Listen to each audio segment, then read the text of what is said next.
I'm sure that you all, like me, love the great American outdoors. I can't get enough of the nice pine trees, the nice fresh air, and the lack of cops. But unfortunately, sometimes it be the common man who wishes to do you wrong, in addition to the government. And by the common man, I was done wrong upon on this very camping trip. Me, Adam, Roman, and Roderick wanted to do this big trip into the woods with weed and alcohol. So we planned to go camping at this place that's sort of far away from my house. Far enough away to act a pirate, to be alone and get fucked up at. So you have to drive out of town, up this mountain, and through plateaus and valleys and rivers to get there. But once you get to the top, it becomes a lot of campsites that overlook this really big canyon. We took Roderick's rinky-dink Toyota Matrix, and let me tell you, the gams on this baby, the gams, as in there were none. It took us like 2 hours to get to the top. This car was not built for 4 young, spry boys going uphill. Once we finally made it after sweating in this no AC heat box,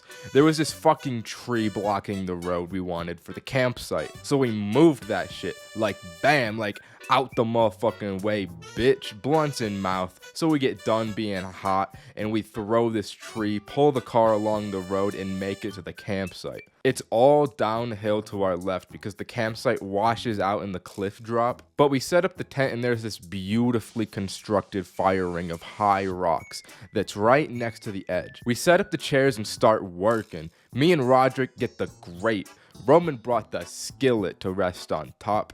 Adam starts rolling the yada yada, that sugar gabagool into the honey blunt, while my boy Roman gets the playlist bumping. We fry up eggs and bacon at like 9 at night and smother it in hot sauce and start drinking with dinner. We smash Coronas and we pass blunts for a little bit. Before long, the horror and reality of what we had just done began to set in. We had smothered a little too much and my stomach had really began to be a little fucking mad at me. One by one, we got hit by the shits in varying levels. Roman wound up throwing up because of his upset stomach. This unfortunately lasts a while, and I think the septic shock began to set in as we all felt absolutely feverish, from the shitting to the weed to the beers. Our grand night had hit a crash because I was just sacked out. But as I'm getting out of the tent at this time, I see what is clearly light coming from beyond the car. I'm at the tent, so I can't really see what it is from where I'm at.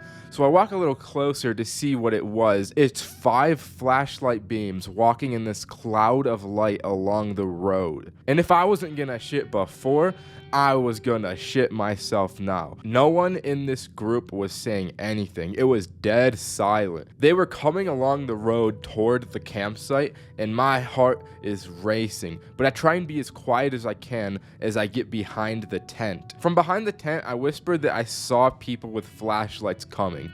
Roman sits up from the ground and reaches for the car keys, and now we're all sitting up to notice the light all coming closer.